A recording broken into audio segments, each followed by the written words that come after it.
Hitungan 3, 2, 1. Salam konsumsi Bapak Ibu. Selamat berjumpa kembali bersama kami DPN Dewan Pengurus Nasional APENAS, Asosiasi Pengusaha Pelaksana Kontrak dan Konsumsi Nasional. Hari ini Kamis 3 Februari 2022 kita akan melaksanakan webinar dengan tema manajemen proyek konstruksi bangunan gedung. Next slide.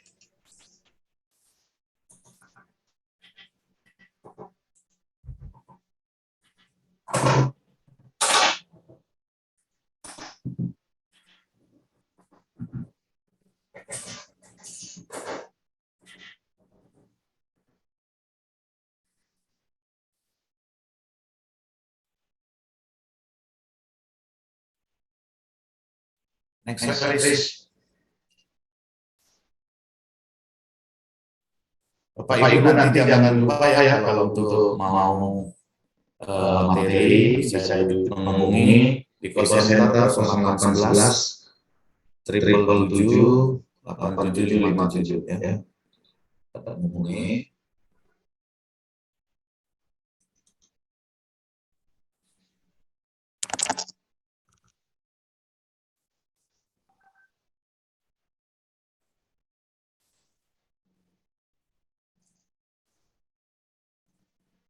Next slide, please.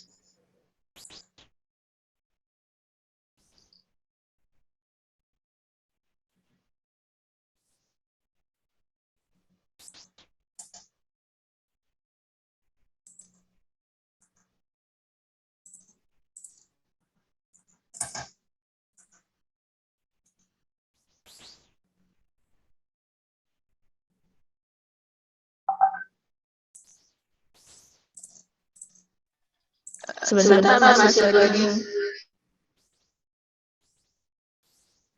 Baik.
Sudah bisa dimulai, Pak. Oke. Ya, manajemen proyek konstruksi bangunan gedung. Next slide. Dalam pelaksanaan pelaksanaan ini, kita membutuhkan yang namanya pengendalian ya.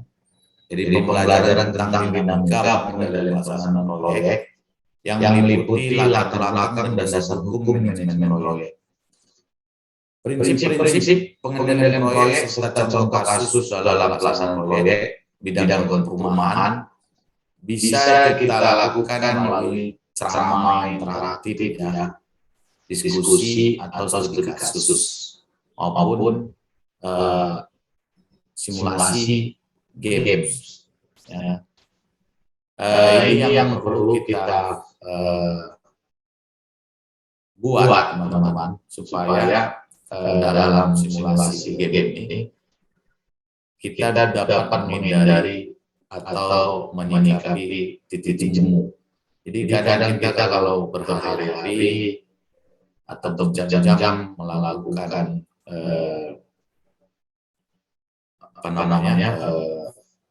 ceramah atau diskusi, itu biasanya ada kejenuhan, jenuh, sehingga dibutuhkan pola training ataupun ceramah atau diskusi yang interaktif, ya. Sehingga kita tidak jenuh atau tidak PT kalau bahasa sekarang. Oke, next slide. Indikator hasil belajar peserta mampu menjelaskan dan menerangkan latar belakang dan dasar hukum pengendalian pelaksanaan proyek. Yang kedua, menjelaskan dan menerangkan prinsip-prinsip pengendalian pelaksanaan proyek. Yang ketiga, menjelaskan dan menganalisis contoh kasus dalam pelaksanaan proyek bidang hukum. Inilah yang penting kita lakukan ya Bapak Ibu sekalian, sehingga pada saatnya kita bisa memahami dan bisa mendapatkan hasil daripada pelatihan itu. Sehingga peserta itu mampu sehingga hasil daripada pembelajaran tersebut bisa mendapatkan output. Next slide. Sampai di sini ada pertanyaan Bapak Ibu? Ya. Online pembelajaran, pengertian dan dasar hukum. Ya. Online pembelajaran. Jadi di masa-masa pandemi, bahwasanya online yang tetap terus terlaksana karena situasi yang ada, ya, sehingga dalam pelaksanaan online itu juga bisa mempercepat semua hal, ya. Jadi itu Bapak Ibu, pembahasan kasus lapangan, prinsip-prinsip pengendalian pelaksanaan, studi kasus pengendalian pelaksanaan proyek, maupun seri lapangan dari satu kerja strategis, ya, pusun maupun pemahaman swadaya. Next slide.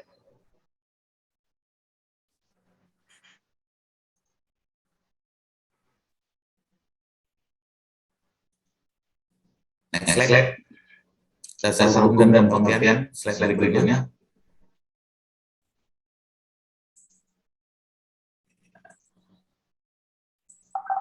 Inilah dasar hukum daripada webinar yang dilakukan oleh Asosiasi Pengusaha Pelaksana Kontraktor dan Konstruksi Nasional (APNAS).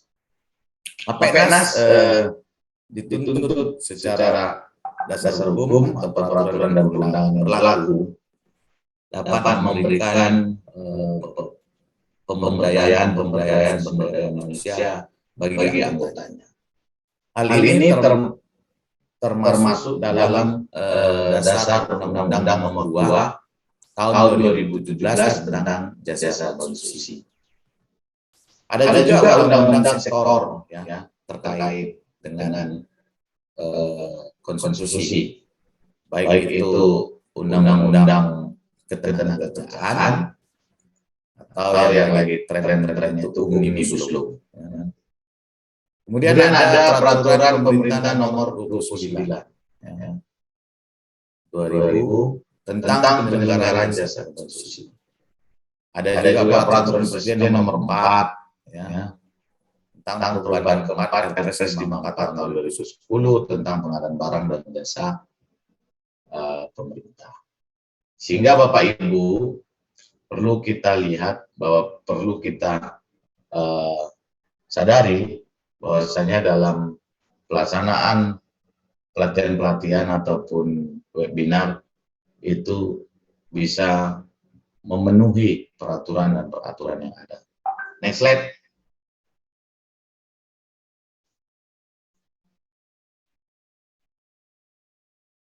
Ini kalau kita lihat proyek memerlukan manajemen proyek, ya. Dalam setiap proyek itu diperlukan, ya, diperlukan manajemen proyek. Kenapa? Karena pemilik atau owner itu ingin memastikan proyek-proyeknya itu berjalan dengan baik dan berhasil, dan tidak ada ataupun mengurangi kecelakaan-kecelakaan kerja daripada proyek-proyek tersebut, sehingga dia membutuhkan yang namanya kontraktor dan yang namanya konsultan. Konsultan ini kan banyak ya, ada konsultan perencanaan, ada konsultan pelaksana, pengawasan pelaksanaan, dan konsultan-konsultan ini rata-rata berbeda ya. Jadi jenis dari konsultan perencanaan itu berbeda, jenis konsultan pelaksanaan ya, atau pada saat pelaksanaan. Jadi kontraktor juga banyak, dari owner kadang dia bisa menjadi main kontraktor ya, main kontraktor atau EPC kontraktor, engineering procurement construction kontraktor, dan turunannya dari main kontraktor ini bisa menjadi subkon ya. Subkontraktor misalnya subkonnya itu bidang cut and fill, bidang jalan ya, jembatan, jadi tergantung kebutuhan. Ada juga subkonnya yang di bidang tenaga listrikan, ada yang plumbing, mekanikal ya. Jadi macam-macam jenis-jenis subkontraktor. Next slide.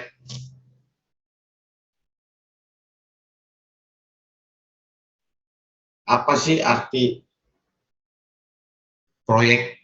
Nah, jadi kita kalau sering bincang-bincang, oh satu perusahaan A mendapatkan proyek, satu perusahaan B mendapatkan mega proyek.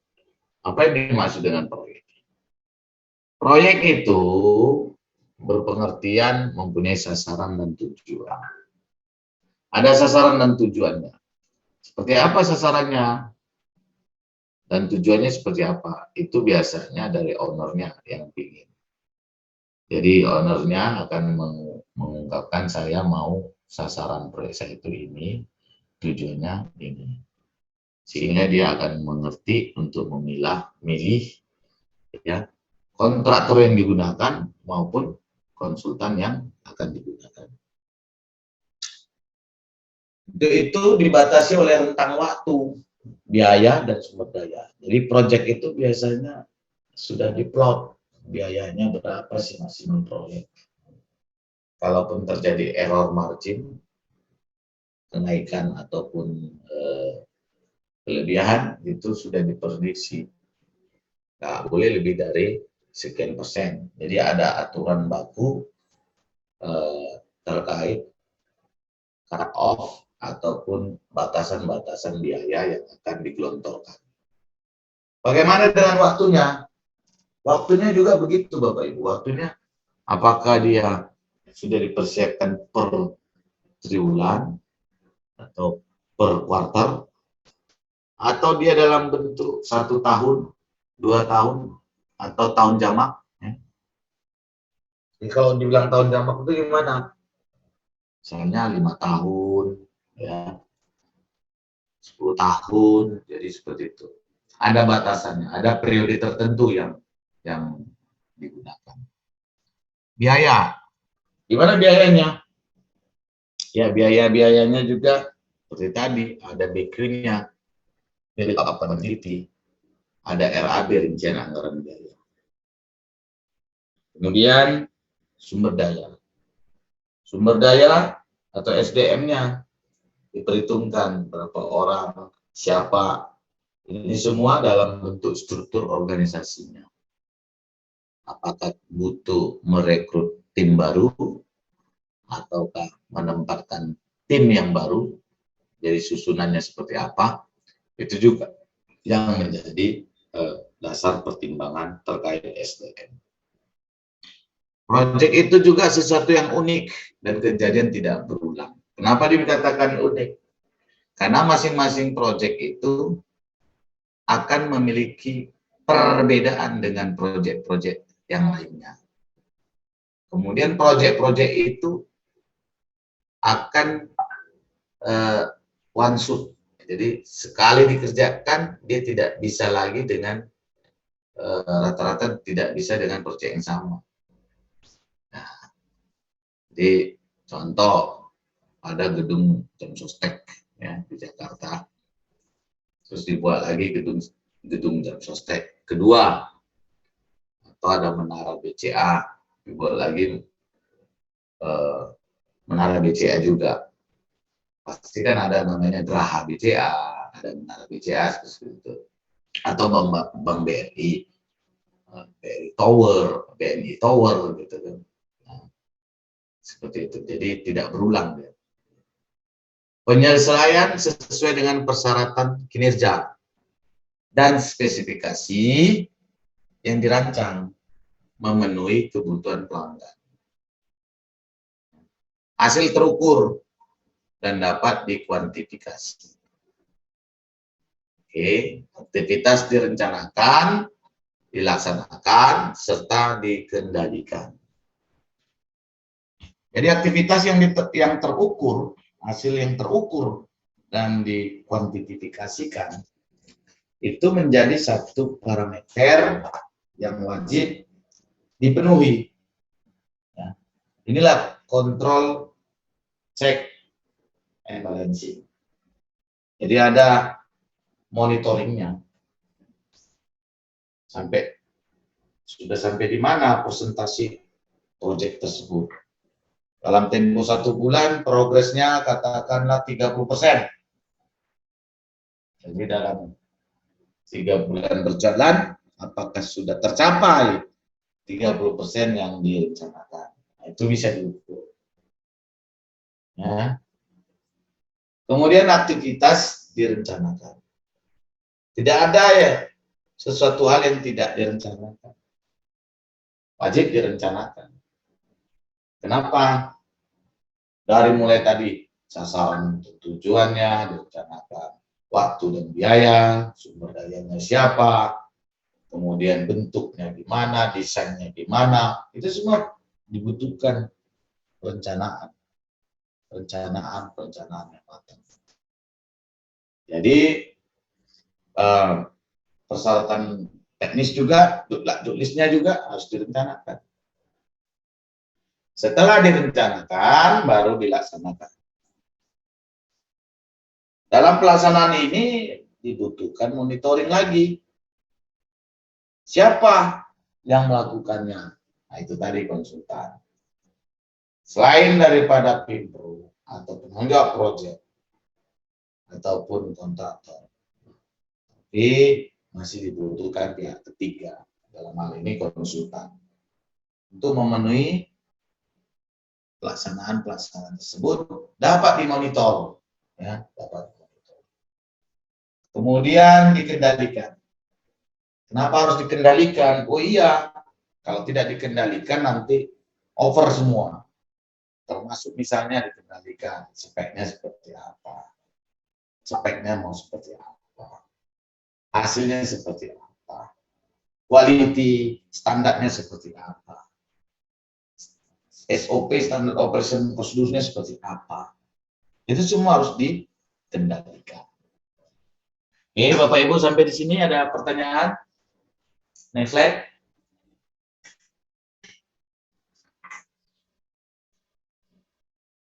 Ya, pengertian proyek. Di sini ada temporary, unique deliverable, progressive elaboration. Ini ada triangle project ya. Jadi kita kalau bisa lihat nih triangle projectnya Bapak Ibu. Ya. Supaya kita bisa dapat memetakan seperti apa proyek yang kita inginkan. Oke, next slide.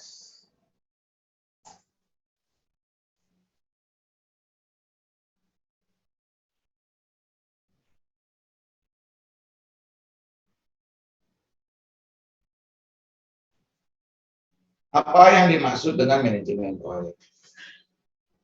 Manajemen proyek menggunakan sistem terintegrasi dan prosedur dari para profesional. Sepanjang desain proyek dan pelaksanaan konstruksi yang diterapkan pada proyek proyek konstruksi.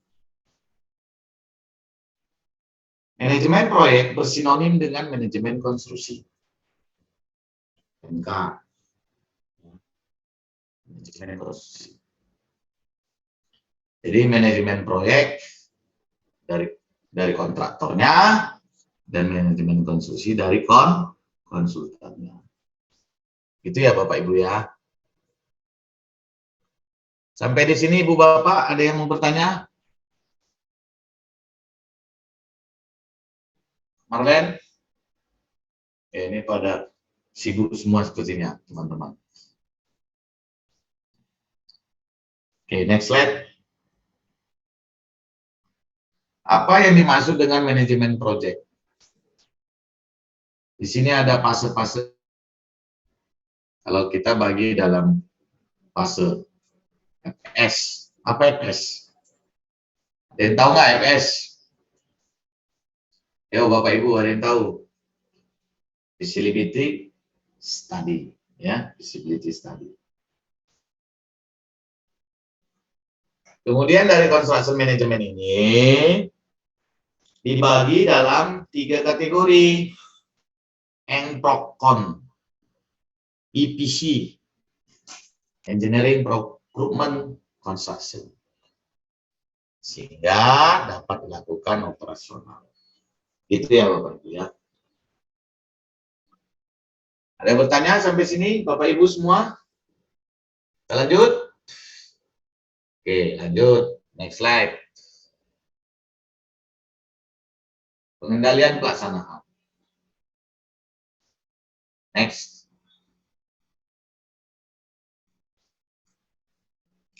Ini ada siklus manajemen proyek ya. Dari mulai konsepsi, pelaksanaan, pengakhiran. Jadi di sini namanya kalau kita lihat ini PDCA, ya, kalau bahasa Inggrisnya PDCA, Plan, Do, Check, Action. Plan, konsep. Do, pelaksanaan. Action, pelaksanaan.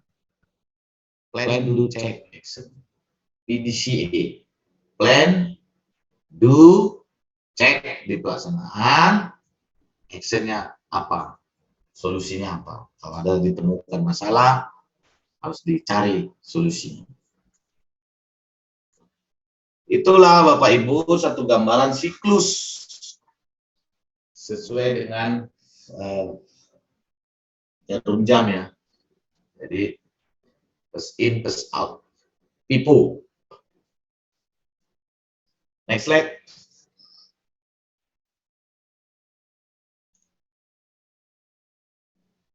Ya, sabar ya Bapak Ibu, sedikit lagi ya. Kalau ada yang mau bertanya, silakan raise your hand. Silakan. Next. Tahapan proyek. Ini tadi sudah kita jelasin di awal, persiapan, feasibility study, survei, investigation. Jadi harus dilakukan survei dan investigasi. Kemudian pada saat pembangunan juga begitu. Bagaimana land acquisition-nya, bagaimana desainnya, dan bagaimana tahap construction-nya. Setelah itu, setelah terima pekerjaan juga akan ada pelatihan operation atau maintenance. Kalau dia building, ada building maintenance. Seperti itu ya Bapak Ibu.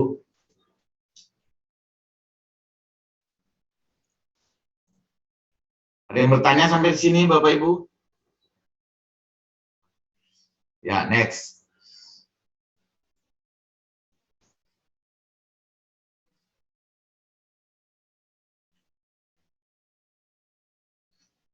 Persiapan atau readiness criteria. Ada kesiapan DED. Ya. Kemudian kesiapan lahan, komitmen dari pemerintah, sering kegiatan.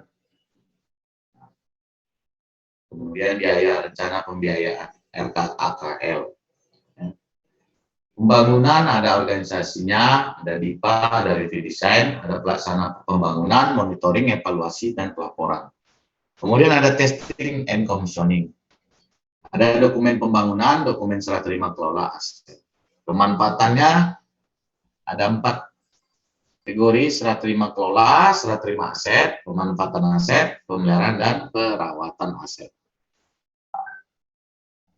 Itulah yang dibagi dalam bentuk feasibility study, EPC, construction, dan versional. Oke. Ada yang mau bertanya, saya persilakan bertanya, Bapak Ibu. Lanjut ya. Nanti raise your hand. Next slide. Efektivitas dan kebutuhan proyek. Ini adanya keselarasan ya antara cost, waktu, time, quality, dan scope. Ya. Jadi ada 5 kategori: cost, biaya, waktu, kualitas, dan risiko, dan scope-nya. Keselarasan ini wajib kita miliki dari 5 kategori ini. Ya. Sehingga efektivitas dan kebutuhan proyek yang kita inginkan dapat berlangsung dengan baik. Ya. Oke. Next slide. Banyak nih slide-nya. Ada 2 jam lagi nih. Aktivitas pokok pelaksanaan proyek. Dalam bentuk scheduling, Bapak Ibu, ada 3 kategori: project aktivitas, start and times, network. Di controllingnya ada monitor, ada comparison, revise.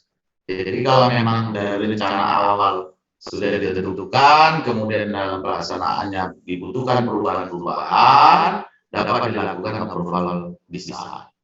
Ya, based on customer spec. Kemudian dilakukan action. Planningnya juga begitu. Dari mulai planning itu harus dikategorikan dari awal perencanaan, objektif, resource-nya seperti apa, work breakdown schedule-nya seperti apa, siapa yang melaksanakannya, organisasinya siapa, ya, struktur organisasi siapa, timnya siapa, ya, kemampuan tim seperti apa, itu sudah direncanakan dari awal, ya. Oke, next slide.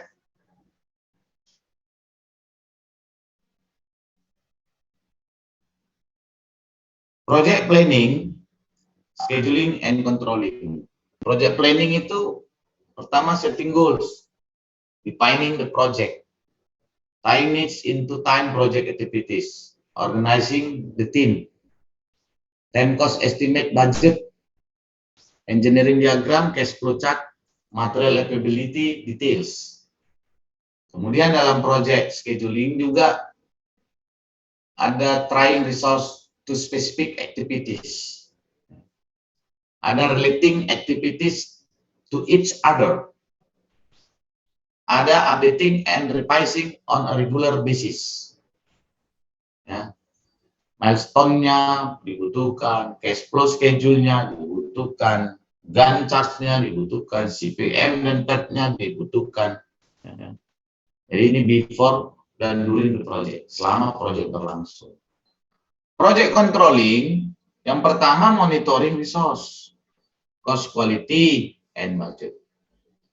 Revising and changing plan, jadi bisa diubah perencanaan awal itu pada saat pelaksanaannya tidak dapat atau mengalami error. Itu bisa direview kembali ya. Kemudian shifting resource to meet demand. Ya. Jadi kita bisa mengalihkan sumber selama sesuai dengan pasar permintaan. Reportnya ya pasti impact cost apa tidak, nah, itu makanya dibuat report budget. Kemudian waktu timeline-nya akan berubah, mungkin akan bertambah waktu pelaksanaannya atau akan terlambat dari rencana awal. Delay activities, slack activities. Jadi akan ada menambah kegiatan-kegiatan lain yang berhubungan dengan perubahan-perubahan perencanaan tadi. Itu ya Bapak Ibu ya. Di sini ada yang mau bertanya Bapak Ibu? Lanjut. Lanjut. Next slide. Project planning, schedule, and controlling. Ini bisa kita lihat di sini di chartnya. Ya. Kita bisa lihat, perhatikan dulu. Oke. Before project dan during the project. Ya. Controlling the project. Oke. Next slide.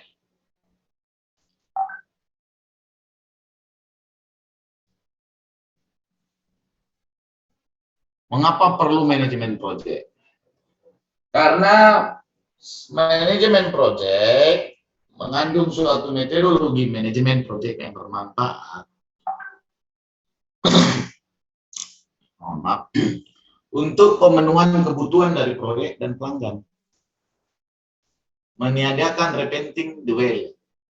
Dan cara melakukan standarisasi dari pekerjaan yang repetitif. Mengurangi jumlah pekerjaan yang mungkin terlewati. Menghilangkan duplikasi pekerjaan. Mengendalikan schedule, budget, dan sumber daya resource project. Memaksimalkan pemakaian sumber daya atau resources. Next slide.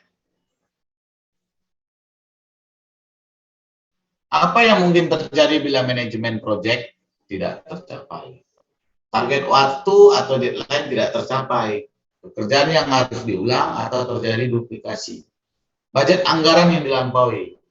Kemajuan proyek yang tidak jelas. Konflik di antara staf selama penugasan di proyek. Kompetensi yang kurang dari anggota tim proyek. Perubahan lingkup proyek yang terus-menerus. Staf proyek menerapkan metode pengelolaan proyek sesuai pengalaman dan selera sendiri-sendiri. Dan tidak ada standarisasi. Itulah makanya dibutuhkan SOP, Standard Operation Procedure. Termasuk juga Work Instruction WI. Work Instruction di sini sangat dibutuhkan Bapak Ibu ya. Next slide.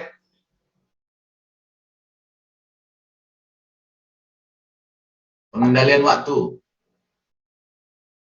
Pendefinisian aktivitas, urutan aktivitas, estimasi durasi aktivitas, pengembangan jadwal, pengendalian jadwal.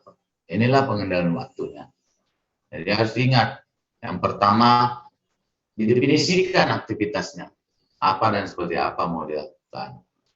Kemudian urutan aktivitasnya, sequence. Ya, kalau dari first in first out dilaksanakan, kemudian estimasi durasi aktivitas. Seperti apa durasi per aktivitas, setiap kegiatan, itu harus ditentukan. Kemudian pengembangan jadwal. Jadwalnya dikembangkan. Seperti apa mau jadwal ini?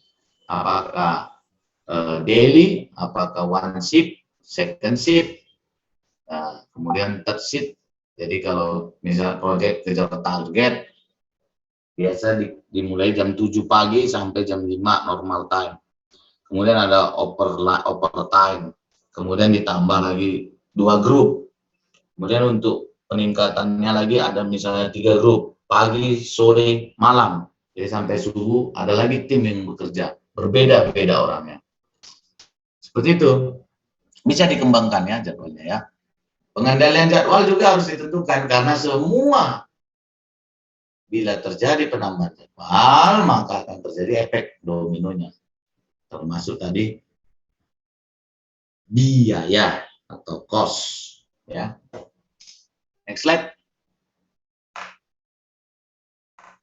Pengendalian mutu dapat dilakukan dengan gambar kerja atau RKS. Rancangan kerja. Ya. Standar, spesifikasi, kemudian input, tata caranya diproses, uji hasilnya apa, baru dilakukan untuk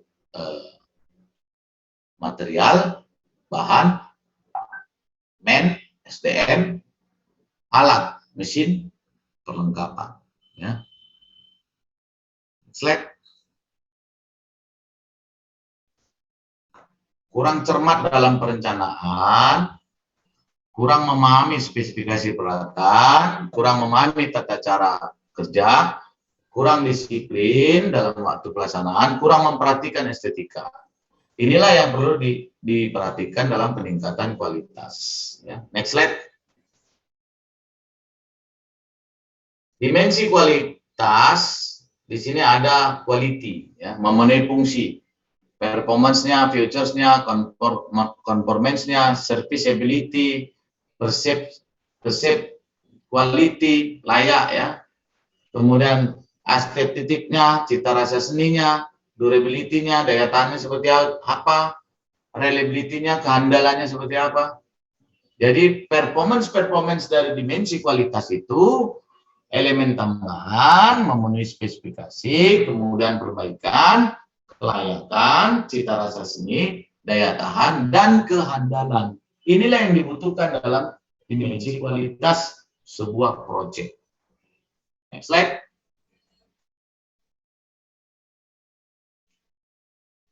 Dalam perusahaan-perusahaan besar, ya, banyak menerapkan namanya TPM, Total Quality Management. TQM ini yakni strategi dalam mengelola kualitas untuk memuaskan pengguna melalui continuous improvement. Fokus on consumer, continuous improvement, quality improvement, accurate evaluation, involve all people and function. Inilah TQM, Total Quality Management. Slide. Di sini ada mau bertanya, Bapak Ibu? Ya, sistem manajemen dinamis, ya. PDCA, Plan Do Check Action. Ini sudah kita terangkan tadi di atas. Inilah dia. Next. Sampai sini ada yang mau bertanya, Bapak Ibu? Next. Saat ini ada peraturan-peraturan yang harus kita laksanakan terkait kualitas, ya. Selain orientasi safety, tapi juga harus terpenuhi kualitasnya. Pelanggan, persyaratan, peningkatan berkelanjutan pada sistem manajemen mutu, tanggung jawab manajemen, manajemen sumber daya, pemantauan dan perbaikan mutu, proses pelaksanaan proyek, kemudian produk keluaran, sehingga terciptalah kepuasan pelanggan. Itu yang paling penting, Bapak Ibu. Next slide.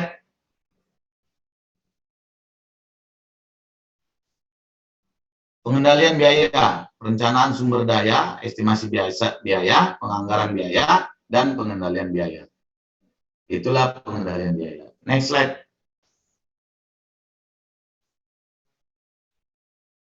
Analisa biaya proyek. Meliputi analisa anggaran dan kegiatan, analisa biaya pekerjaan, analisa biaya konstruksi fisik.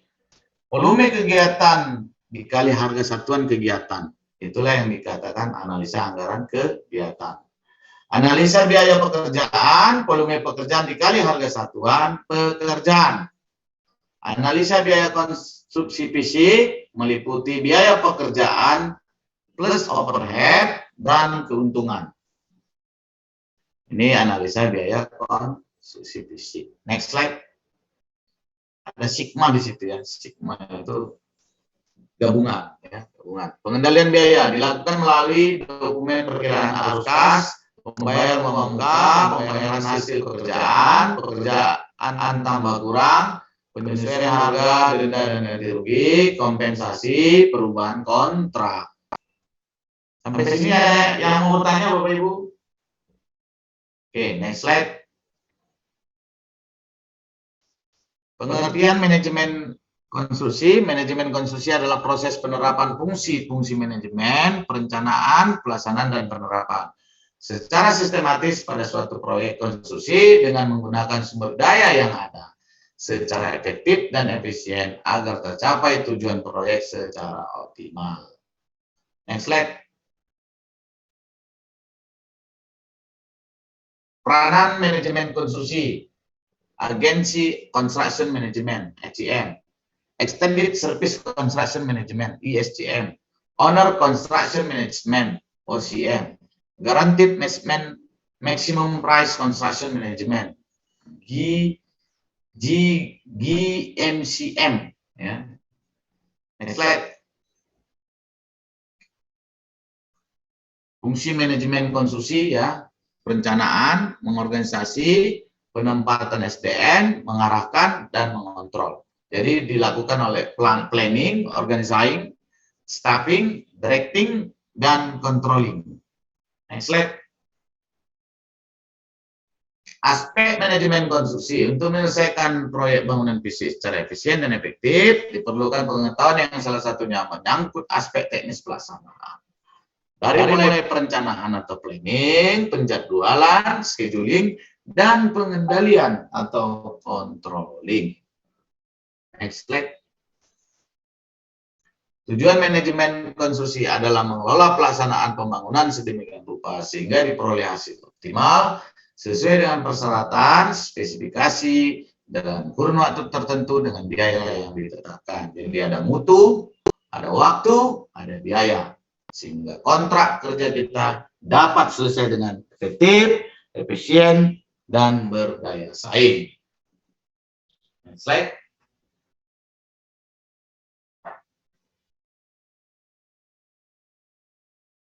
Sampai sini ada mau bertanya Bapak Ibu? Oke, manajemen konstruksi dalam pembangunan BGN ya dilaksanakan sesuai peraturan Menteri PU nomor 45 PRTM 2007 tentang pedoman teknis pembangunan gedung negara. Ini tinggal hafal aja ya Bapak Ibu, nanti baca-baca ya. Next. Organisasi proyek PMA, penanaman modal asing berdasarkan DPPW APBN Dipukrup APB Provinsi Kabupaten Kota. Kemudian pemimpin proyek, pengelola administrasi, bendaharawan, pengelola teknis, hubungan kerja, konsultan MK, pengawas, konsultan perencana, dan kontraktor. Next slide. Sampai sini ada yang mau bertanya, Bapak Ibu, silakan. Dibuka ya apanya, kameranya nanti untuk foto-foto ya. Next slide. Pas, Pak. Terakhir. Oke. Sampai di sini ada yang mau bertanya, Bapak Ibu? Ya, nanti ada yang mau dapat materinya silakan menghubungi 0811 777 8757. Ya, 0811 777 8757. Silakan yang mau mendapatkan materi silakan WA ke call center kita. Ya, Ibu ya. Silakan bertanya. Ya, kalau nggak ada bertanya, kita mungkin bisa akhiri ya, Bapak Ibu ya, webinar kita hari ini.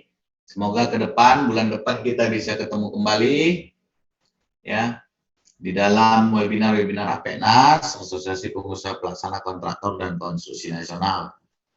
Karena pada sibuk semua melaksanakan pekerjaannya dan pencarian proyek-proyek, silakan tetap semangat, jangan lupa menjaga kesehatan, jangan lupa menjaga kenyamanan kita, dan tetap semangat Bapak Ibu. Kita bertemu di episode berikutnya webinar yang lain. Kami atas nama Dewan Pengurus Nasional, Pandi Iyot sebagai Ketua Umum dan teman-teman pengurus lainnya mengucapkan selamat beraktivitas kembali dan semoga anggota-anggota PENAS semakin berjaya, semakin sukses. Sampai ketemu di episode berikutnya. Terima kasih Bapak Ibu. Saya kembalikan ke admin. Terima kasih admin. Terima kasih, Pak.